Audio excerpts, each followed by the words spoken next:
Bad news. But some good news. Good news on top of the bad news. The bad news morphed into the good news. Yeah. So for those who listened to, I think it was last week's episode, we discussed, for the Spooktacular and the cold open, we discussed how perhaps Siren's Call might disappear because it didn't look like they were going to release the issue we were both in.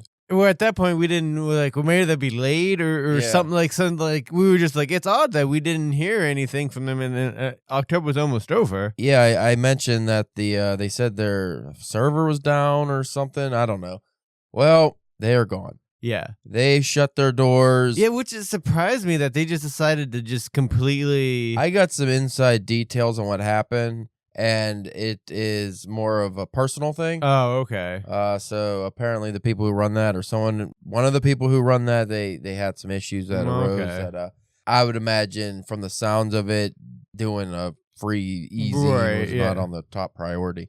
Though I do wish they would have gave us some warning. Yeah, right. Other than just like the last minute, just like, oh, hey guys, sorry, but we're just, not only are we not doing this issue, but we're completely shutting down and the website so people can't even go and look at the old ones. Yeah, so the good news is all rights for the stories revert back to the authors as unpublished. Not just this issue, but all issues. So this was going to be their 67th issue.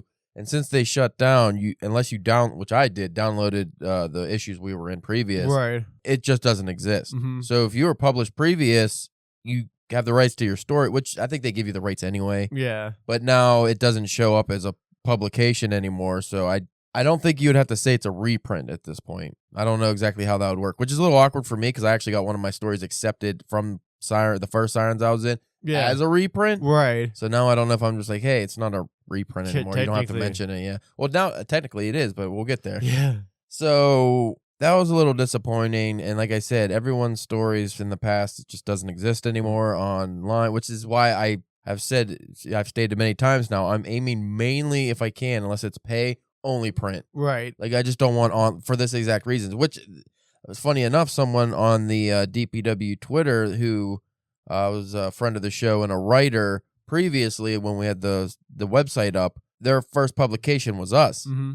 And they mentioned in their thing how they were very grateful that we published them, but it does suck that the story's gone, Right. It's like you don't have proof of the story. That's what happens when you have just online only. It can just disappear. With all our stories disappearing, a couple of the people who were involved in this issue and just previous issues from my horror group, mainly L. Stevenson, who we just covered his novella a couple weeks ago, he mentioned to me, he was like, hey, what if we used our stories and just put out our own collection? I was like, hey, that's a good idea. Why don't we do it? I suggested, why don't we do it for charity? Yeah. And I was hoping we could get enough to do a print run. It's only like 87 pages. I don't think we have enough to do a print run. So, but I was like, hey, why don't we just do it so it's for charity? And, we can do a dedication at the beginning for the Sirens Call people because these are just stories that were in Sirens.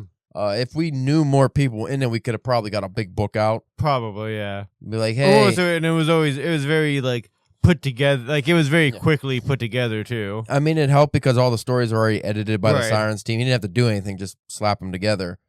So we did that, and that is Halloween Remains, which you can get on Kindle for $1. Right. And again, all the proceeds go to cancer research, so that's good. At least it's for a good cause, but it just kind of sucks that that's the only way our stories were able to come out unless we published them ourselves, but at least people could read them. Yeah.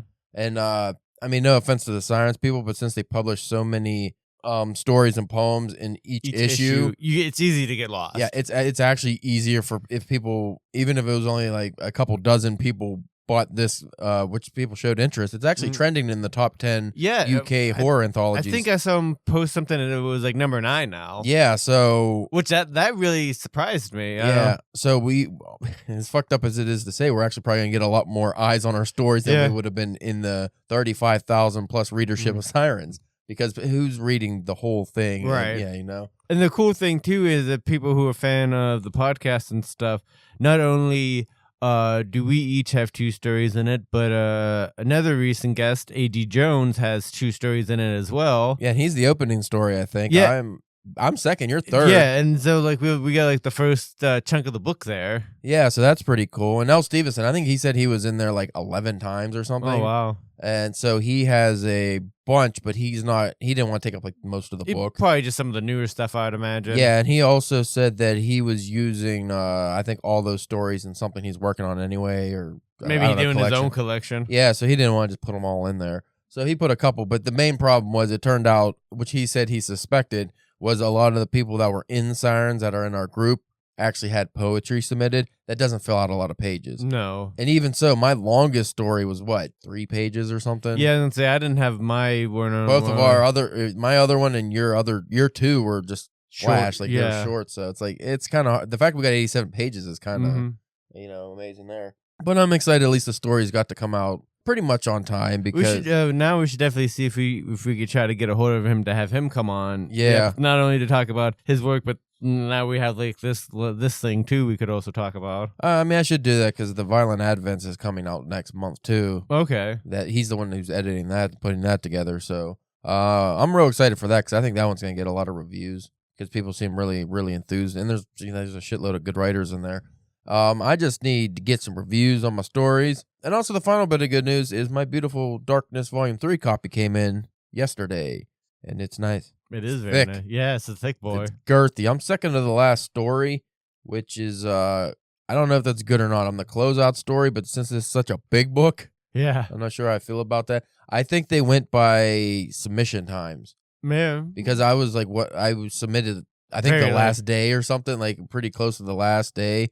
And I think that reflects in the book, because it just seems like they went in order of submission. And then that's available on Amazon. Yeah, you get that on Amazon for $20, and you go, $20 is expensive for. No, this is like a 600 something page book. It's a legit like fully sized nice paperback. Yeah, it's 666 pages. Yeah, so that's pretty cool. But it's a good looking book. It's girthy. It's nice. It's paperback, but it's a solid paperback. I do wish they had a hardback, but that would be a little cumbersome how big that is. Right. But my story came out at 54 pages, which is tied with one other story for the most. So if you just wanted to read my story, you're at least getting your money's worth, because there's people who charge, a good bit just for a novella, and that's close to novella length. So I am excited about that, and that's personally, I think that's one of my best stories I've written. But today we're going to be talking about something I need to get into writing, detective fiction. Yeah. So we're going to talk about some of the best detective stories, and you found this article a couple weeks ago. Right. So in the midst of our Halloween shenanigans. Yeah, our Halloween shenanigans, which are over, sadly, but So we'll talk about some detective stuff in a moment. And until then, why don't you give Halloween Remains a read? Yep. Because it's not that long, and most of the stories are a page or two long. So fun, short, fun. And you don't need a Kindle. You can have the app on your phone or tablet or anything, and it still is mighty fine. Yeah, and like I said, the measly $1 you're contributing to the purchase of the book goes straight to cancer research, so we don't get money from it, but somebody does, somebody who actually needs it.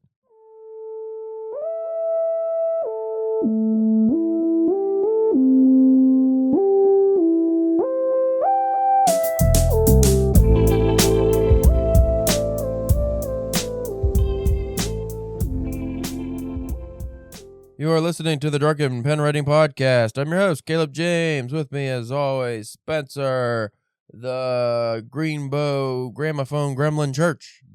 You're going back into the 30s. You're getting on the old gramophone and you're fucking it up. Okay. That's probably what I'd end up doing with it if I ever messed with one. The piano thing you're doing? Gramophone's the... is that what that turny thing. It's got one of the big fucking tube speakers. I can't even describe it. Like a megaphone upright.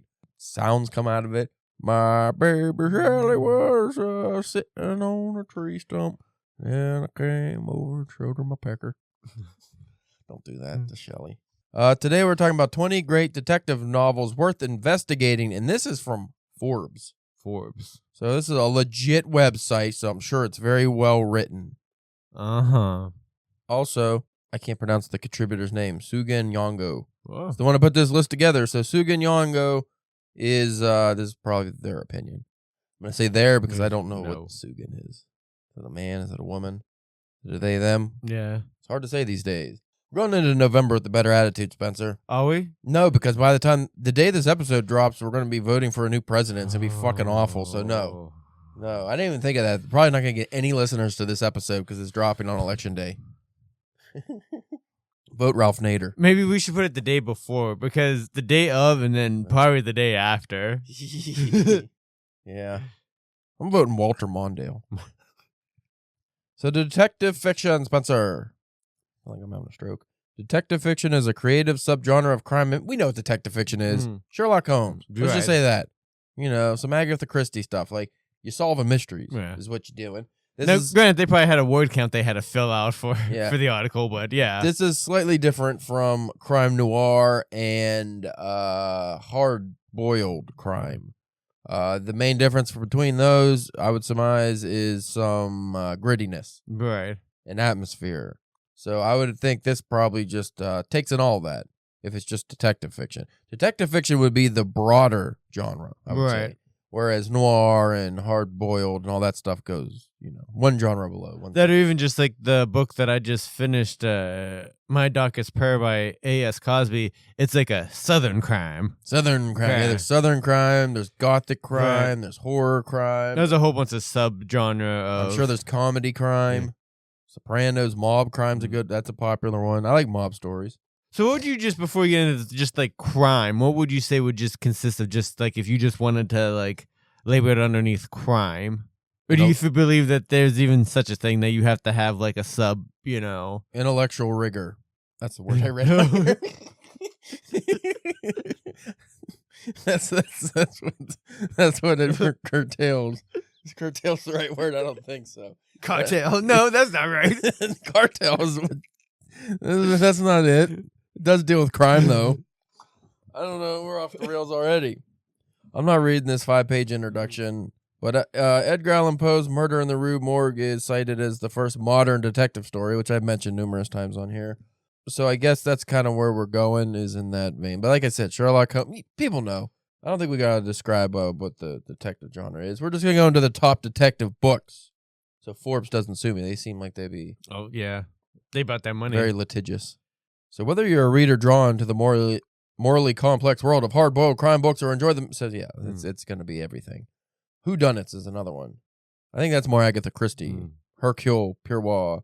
Whodunits. That's a name. Raymond Chandler's Philip Marlowe's. We need to read more Chandler. Yeah. I read... Because that first one was like okay, but you can kind of tell... Yeah, he's working it out. Yeah, he's working it out. I honestly, though, I think I would rather visit more of the Walter Mosley books. Yes. I really like the Easy Rollins first book we read, and I want to read more of those.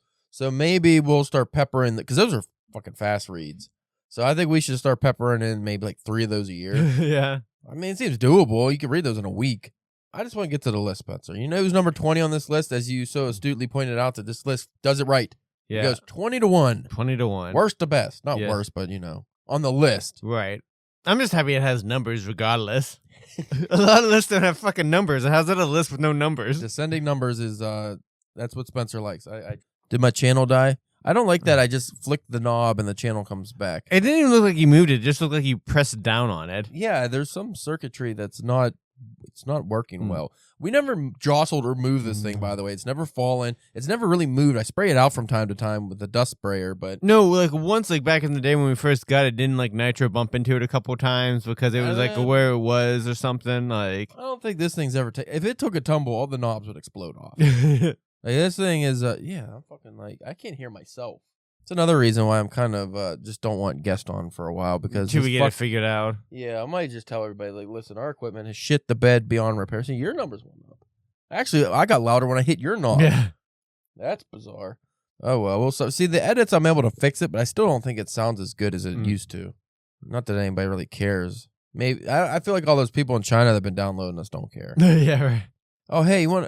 I might as well Sideboy? Kick Bryce in the dick real quick. Oh, okay. Since we no longer do Arcade Bookshop, he informed me today that he just got like 140 downloads on the podcast. What? Yeah, he just got like a big influx of podcast listeners over the month of October for some reason. Different episodes? Just like one episode? I think different episodes. I don't know. He didn't go into detail, but it's just like, what the fuck, man? That sucks. Did that make him happy? With like, I don't think it made him happy. It wouldn't make me happy to be like, hey, your podcast is getting popular now that you're not doing it anymore. Maybe you bring it back. I'm gonna punch this thing. I really hate to have to go to a whole nother channel because they only have one more, and that one I think is broken too. Yeah. I could go on the say that sounds better. I can go on the guest channel, but I don't want to fuck up those knobs because they're set up for the guest. Yeah. We need to just get $600 and buy a fucking nice mixer, but I just don't want to spend that money on a mixer, you know? True. Then we're going to start charging people to come on. So, number 20 on this list of delightful detective fiction is Triple Cross by James Patterson. It came out in 2022. So, James Patterson paid the people at Forbes to get on this list. There's no doubt in my mind. Or at least his publishing company. I don't know who he publishes through, but his publisher probably was like, hey, put him on the list, Forbes. And Forbes goes, that's how we make our money. Yes.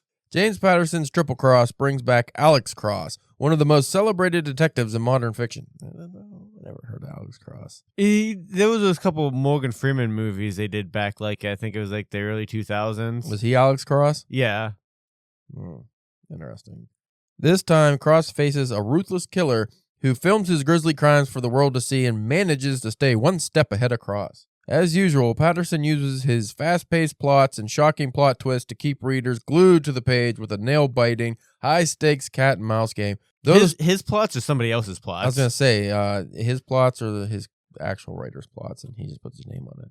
Though the story is action-packed, the novel doesn't necessarily break new ground within the genre, but its appeal to fans of Patterson's series is undeniable. And they paid us a lot of money. I see James Patterson just sitting there, yeah, it'd be cool if he shoots the guy in the dick. And then the co-writer's like, all right, I'll get that, Mr. Patterson. And then he egregiously points and aims the gun, and he fires, and the ricochet off the wall hits the man right in his member and shatters. I never read a James Patterson book. I can't do a James Patterson impression. No. I think if you went to some of his older stuff, he actually wrote it. Yeah. I don't even like his name. I don't know why. It is a weirder name. It's not, though. It's just like a normal James Patterson. I don't know. Something about him. Patterson. Sounds fake. Who should read this? The Patterson? I'm asking you because it asked me. Who should read this? James Patterson fans. Fans of fast-paced thrillers, especially those who enjoy the Alex Cross series and detective fiction with high-stakes cat-and-mouse games. Reiteration of getting sticky in the mouth from a coffee. I got some fancy, expensive Italian coffee, and I grind the beans myself. Oh, yeah? And I only drink it on Saturdays here and there, just some fucking pretentious dick face. Trying to be an astute or a studious academic now. How's that working out for you? Terribly. 19. Whose Body by Dorothy L. Sayers. 1923.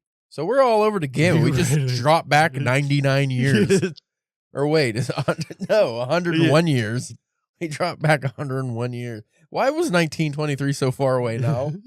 When the fuck did we get into the future but don't have any of the cool stuff the future promised? Yeah, it's been a while. We don't have flying cars. We're not on Mars, really, and we're not doing cool shit. We don't have a button on the wall you hit and you get a whole pizza comes out. No. We don't have that. But what we do have, internet trolls. Yeah. And shitty social media. Robots that we're pretty sure were just costumes. The debut novel. I'm just going to read everything like I got dyslexia. The debut novelle in the The debut novel in the Lord Peter Wimsey series. Don't like the name. Peter Wimsey. He's too whimsical. Well, I mean, consider when it was written. Nah, the Roaring 20s. Nobody's whimsical. They were drunk. So Whose Body opens with the discovery of an anonymous man's body in a bathtub. I like the start of that. Right. Especially in the 20s. That's kind of hard edge. Because imagine a 1920s claw. What do they call it? The bathtub. When they sit on those feet. It's like real big. Yeah. It's not a claw tub, but claw something. Even more confusing is that the unknown victim is wearing nothing but a pair of pince-nez? What's that mean? Pincenez. So nothing but it's too early for this. I can't do fucking morning podcast just like I can't do morning gym time. So the victim is wearing nothing but a pair of pince-nez. They fucking hyphenated because it's it's fucking me up. I can't read today. They're wearing some kind of trousers. Or not trousers, underpants maybe. They're wearing a garment on their body and they're dead as fuck in a tub. This guy. Move on. His nipples are creamy. Creamy dark. It's alabaster nipples. I don't think that's a nipple. All right. That's not a color of a nipple. If you had white nipples that white, ivory white, it'd be weird. And that's it. The rest of your body's no more color, just your nipples. With the help of the charming Lord Peter, whose detective work is a hobby, of course it is, you fucking rich asshole, Sayers guides readers towards the victim's identity. Curiously, the body eerily resembles that of a wealthy financier with big nipples who went missing from his bedroom the night before. The story is a quintessential British whodunit that establishes Sayers as a major voice in detective fiction and contributed to her career as one of Britain's premier crime writers. Those Brits love those British ladies love their detective stories, don't they? Yeah. Wasn't Agatha Christie? I don't know if she was British. I think she was British. If she wasn't British, she's still a lady. I know that for a fact. A fact now? How do you know? I've seen the Benjamin. Areolas for days. Who should read this? I'm going to ask you this for everyone. Oh, yeah? So you better have better answers than the last one. Old people. The elderly, the sick and dying. Yeah. Those. This reminds me of my youth. Back before I was in the hospice, I loved me some Peter Whimsy. That's like one of those names you think is fake. When like an old person, I used to read the Peter Whimsy Chronicles. Like, okay. Yeah, that's not a thing, but okay. Sure you did. Fans of Golden Age detective writers will appreciate the debut of Lord Peter Whimsy. You know what I think, Spencer? What's that? I think detective fiction was better before technology. Oh, yeah. I mean, maybe I'm just a sad sap here because I grew up reading some of the Sherlock Holmes stories and whatnot. But I love fiction set before a fucking cell phone can fix a lot of problems or cause a lot of problems, whereas you have to work around a stupid phone. I liked, and I think a lot of modern crime writers have a habit of writing stories set before cell phones were prominent. Right. And it makes sense because they're just more fun. More fun, or it's just easier to like. Well, like when we talk about Seinfeld, how many episodes of Seinfeld are immediately just fixed with a cell phone, with a text message? Like they're wandering around the car garage and they get lost from each other, or they need a ride from the Hamptons or wherever the fuck they're stuck. It's like, oh, just a quick doot, and then they're good. You get an Uber. Can't find an address. Like so many shenanigans on that show would not have happened. Cell phones and internet existed. Though I would at least like to think, like, at least with them, that they would have been able to find like a whole new thing of shenanigans because of the phone. A new genre of cell phone related shenanigans, which you could do. Because could you imagine? Tell me you wouldn't want to watch an episode of Seinfeld where George gets like catfished or something. Yeah. Tell me that wouldn't be fucking hilarious. Well, if you think about modern television, even shows like It's Always Sunny don't utilize cell phones that much unless it's a specific plot point. Yeah. A lot of times there's shenanigans, like they don't just text each other, you know, unless it's a part of the storyline. So that's always funny. Is like in real life, most of the time, like you walk into the fucking Patty's pub, they'd just be on their phones. Yeah. Even if they're, they wouldn't be doing all the dumb shit. So you do have to suspend the actual reality when it comes to modern TV if you want it to seem somewhat entertaining because cell phones take away all the fun. Yeah. Of anything. They fucking suck. Where can you read and buy this book? HarperCollins. Look, I'm not going to tell you where to buy this shit. Just look it up. Yeah. Google. You know where you can buy these books at. Oh, I gotta fucking sign up for Forbes Daily to read the rest of this article. Hold on, I gotta pay $80. Let me do that real quick. Yeah. $180. Oh, why did it go so high? $208. What the fuck's happening? You're waiting too long to sign up. Oh my god, no! Oh, now it's free again. Okay, 18. A Morbid Taste for Bones by Ellis Peters. That's a good name. Yeah, I like that title. 1977. So now we're only like 50 years ago. 70s were 50 years ago. I started listening to this new podcast, new to me, not a new podcast. Oh, I can't even remember the name now. Oh, come on. It's a history podcast, but it's actually really interesting. They're covering the late 60s with Vietnam. And like I'm listening to this stuff about like Lyndon Johnson and Nixon and Martin Luther King was the last episode. And I just can't help but think like it's not that long ago, it seems. It's not that long ago, but now it is. But in the actual, like when you think of like the scope of time, it's not. But for us, it is. It's weird. But then, like, if you look at like us as kids in the '90s, it was like what 20 years ago, 30 years ago. Like it wasn't 30. That long. But now, Ellis Peters, A Morbid Taste for Bones, introduced the historical detective genre with an edge of medieval history and clever plotting. I'd like the idea of medieval detectives. Yeah, like you take the detective genre and you put it in a setting that you wouldn't, like medieval, you wouldn't think of that.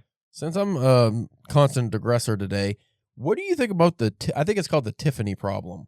where if you have a medieval story, King Arthur's times, and you have a character named Tiffany, people are like, what the come on, that's a modern name. You can't have But Tiffany is actually an ancient name.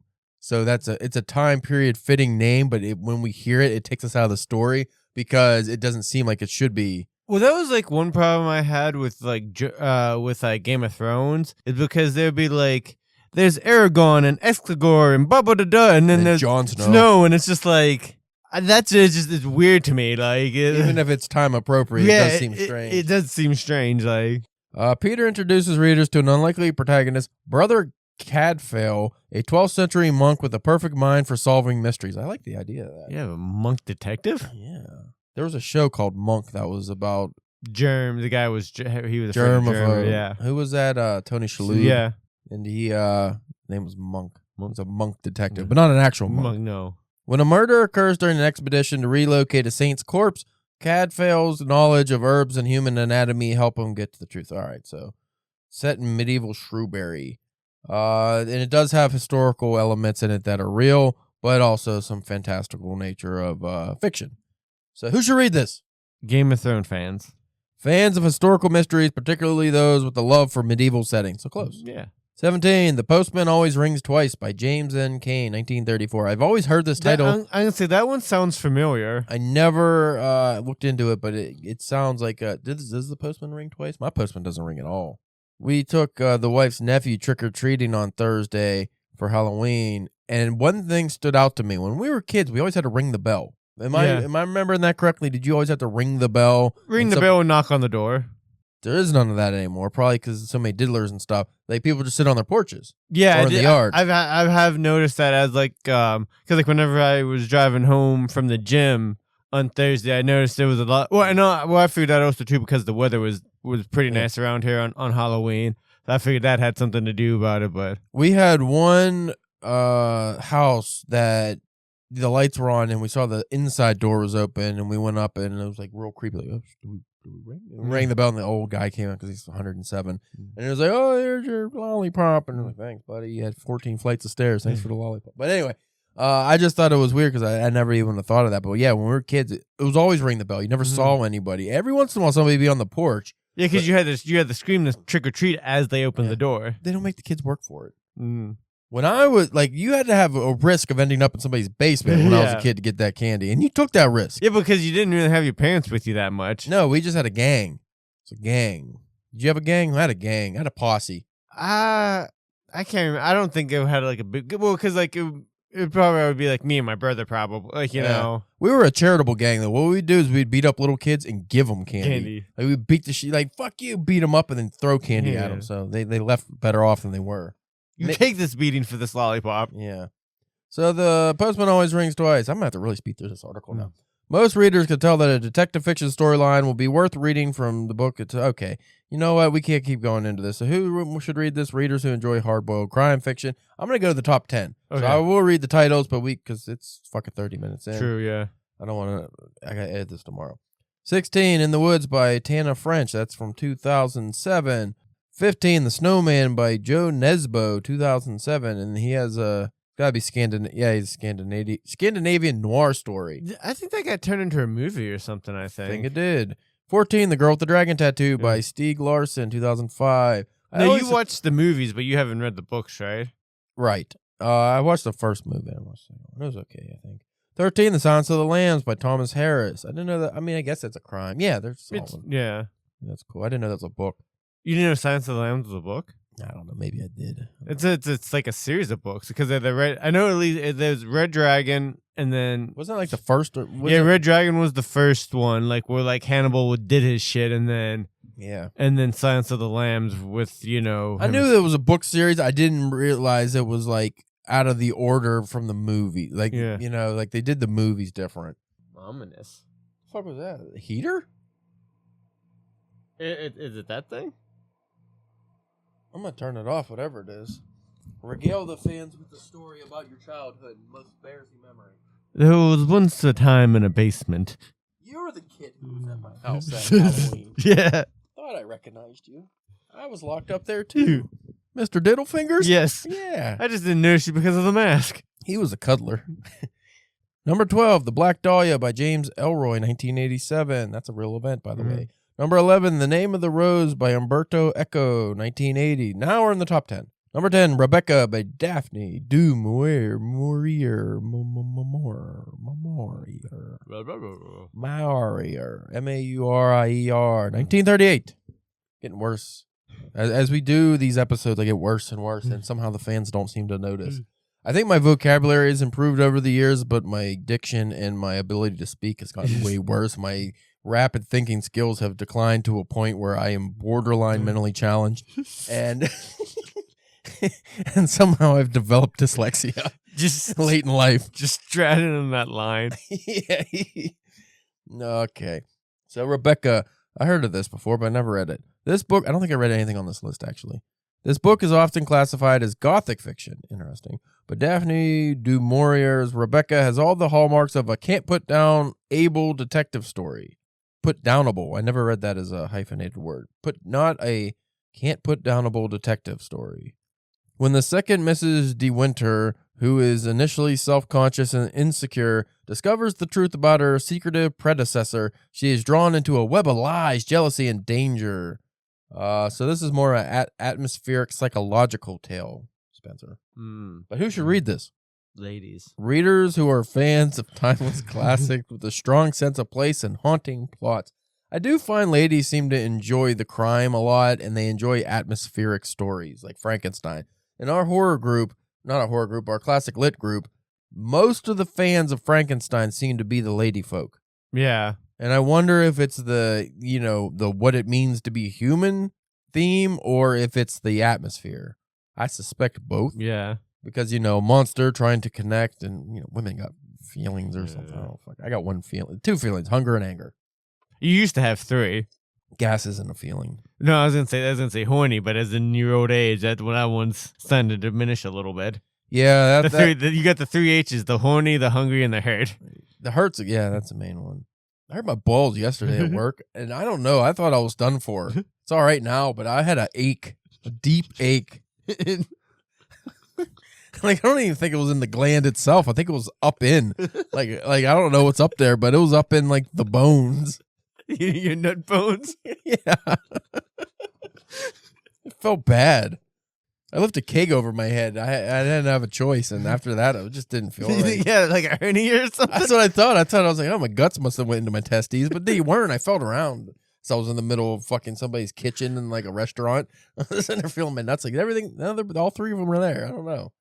Number 9, A Study in Scarlet by Arthur Conan Doyle, 1887. We read that, didn't we? This is the one we did read this one. Did we do this on the podcast? We might have mentioned it. In A Study in Scarlet, Arthur Conan Doyle introduced the world to Sherlock Holmes and Dr. John Watson and set the stage for one of literature's greatest partnerships. Yeah, we read this. Yeah, we read this first one. We did this either as a book of the month or as a, keep forgetting the name of that, not Storycast. We had a fucking series. Yeah. When we would do every week, we would cover like Dracula or something. Mm-hmm. Wasn't book of the month. It was, oh my goodness gracious. What was the name of it, Spencer? I don't know. Oh, we suck. Yeah. I'm gonna look it up. Wait. I might have it as a playlist on YouTube. Oh, look at that. I'm already there. Let's look at the playlist. We have Horror of the Month. That's a new category. Mere Calming Minute, Book Vlog. Nonsense.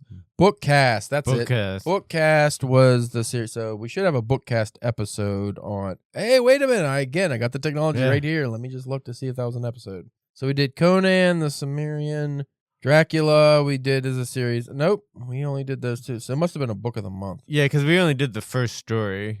Like, the first of the Sherlock stories. Oh, fuck. I went back to Bookcast again. What am I looking for? Have you had this problem with YouTube where the fucking video, you can't like close it out? Sometimes, yeah. It's like you have to hit it very precisely. So the book of the month, we did Study in Scarlet. That was episode 10, book of the month 10, 2 years ago already. Yeah. So yeah, we did an episode on that. Who should read this?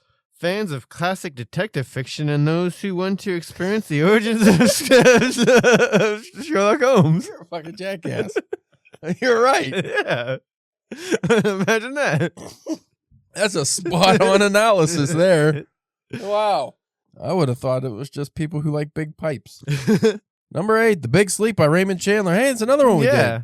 did we also do a book of the month on this? I believe so. Let me go back to the playlist. The Big Sleep. Wow, would you look at that? That was episode 5 on the book of the month. Book of the month number 5. So I don't really have to go into this either. But it was an interesting one. That's when we were introduced to Philip Marlowe, a private eye hired by a wealthy General Sternwood to investigate a scheme by Arthur Geiger to blackmail Sternwood's wild daughter, Carmen. That's what happened. That's what happened. And we go into that. Who should read it, Spencer? Don't you read that. Don't read it again. Just say who you think should read it. You know who should read it? People who enjoy stories centered around wealth, shark dialogue, and shark dialogue. Shark It dialogue. does say shark dialogue. I thought it meant snarky, and I misread it. No, shark dialogue. They probably meant shop Shark dialogue. blackmail. I like shark dialogue. Hey, buddy, you're coming at me like a hammerhead. What's the deal, pal? Don't you go biting me, buddy.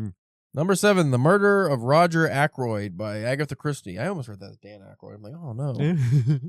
The Murder of Roger Ackroyd by Agatha Christie, 1926. So you'll be reading that one then soon, right? Because aren't you kind of going through her works? I just read one bookshop. I don't know if I'm going to read more anytime soon. I got to read some Dostoevsky, so Brothers Karamazov's going to take me all winter, I think. The Murder of Roger Ackroyd is arguably Agatha Christie at her most daring and inventive. All right, we get it. You know who should read this? People like fucking stories. Shut up. 6, The Maltese Falcon by Dashiell Hammett, 1930. I watched the movie. I've not read the book. I don't say I've heard of it, but it's about a big statue of a bird. I heard it's good. Readers who enjoy mystery books should read this. I say Star Wars fans. Oh, that's the Millennium Falcon. I don't like the way Harrison Ford says Falcon. He doesn't say Falcon. He says Falcon. Oh yeah. Yeah, it's Millennium Falcon. Oh. But then there's people who are Falconers. Yeah. And then some who are Falconers because some people say the A longer than. I don't know what's the correct pronunciation of I like Falcon. Yeah, Falcon. I don't like Falcon. No. Number 5, Havana Red by Leonardo Padura, 1997. It's all the way up at number 5, huh? Never heard of it. This takes readers to a sultry, decaying streets of 1990s Havana, Cuba. I could get behind a Cuban inspector. Yeah. Cuban inspector Mario Conde is responsible for solving a murder that shocks the entire city after a after a young man is found strangled and dressed in an elaborate red dress. Ooh. That might be something to interest the audience members who are interested in being interested in things that are interesting. I'm having a moment. Who should read this? Fans of literary crime fiction and those who are intrigued by atmosphere of post-Soviet Cuba. Number 4, I just read this I don't know, probably like 7 years ago now, but I think it's a couple months ago. Murder on the Orient Express by Agatha Christie, 1934. If you haven't seen the Tom Hanks movie, they're on a big train. Not a bus. At speed with Keanu Reeves, Sandra Bullock. They can't slow down. No. They got to keep going fast. They got to keep going. They got to keep going real fast. And as a guy who drives a big truck for a living, that's actually scary to think that I can't slow down. Where was I at? Agatha Christie. They're on a fucking train. Some murder. It's all right. Yeah. I like the whimsy of it. Who should read this? Readers who are interested in stories with international settings and shocking conclusions. Number 3, The Murders in the Rue Morgue by Edgar Allan Poe, 1841. We need to read that because it's the first detective story. I always forget, what's the name of the detective? C. Auguste Dupin. Dupin. You know, I'm going to read this just because how hard this seems to read will give us an inclination of what it would be like to read the actual. Yeah, because you actually haven't read that yet, right? It's one of the few I haven't read. I've been waiting for you to catch up. Oh. This is the novel that started it all. It's not a novel. It's not that long. As it is widely considered the first modern detective story. In the plot of The Murders in the Rue Morgue, Poe introduces C. Auguste Dupin, a brilliant amateur sleuth who uses ratiocination or logical reasoning. So Sherlock Holmes before Sherlock Holmes. Which is established in the narrator's introductory commentary on the nature and practice of analytical reasoning.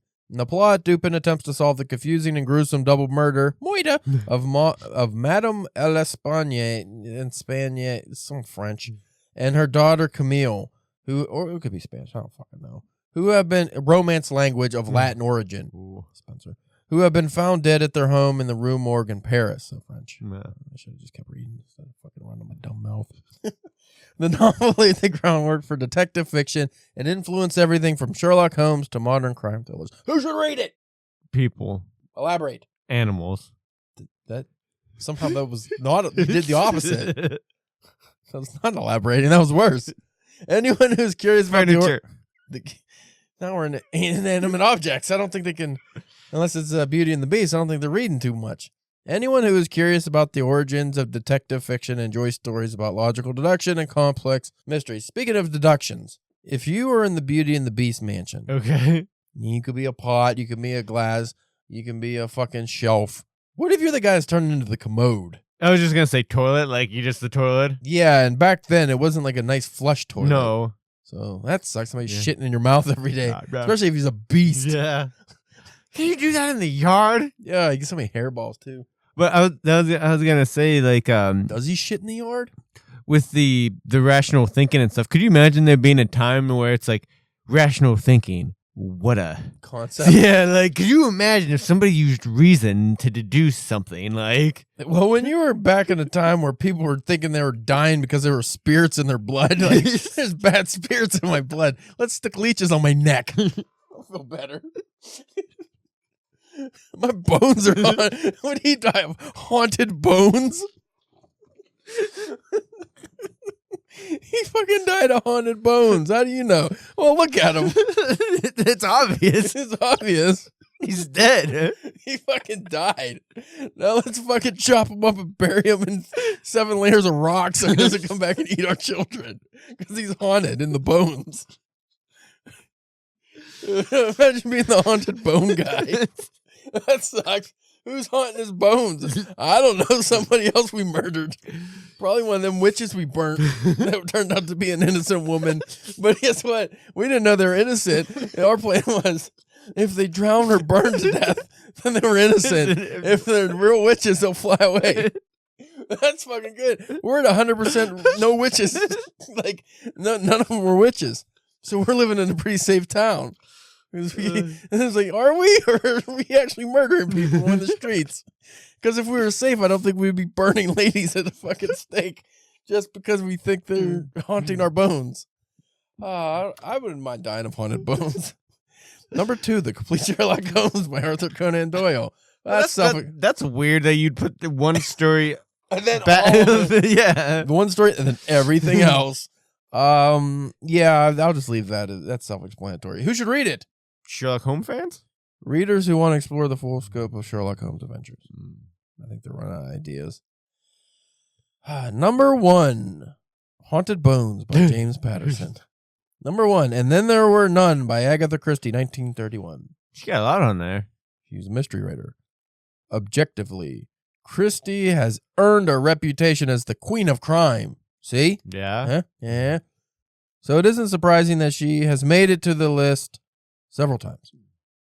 And Then There Were None is a tour de force of psychological suspense and innovative plotting that follows 10 strangers who are lured to an isolated island under mysterious fronts, only to be killed off one by one. Dun, dun, dun. According to a nursery rhyme. Oh, nursery rhyme is what killed them off. Haunted nursery rhyme. Got him in the bones.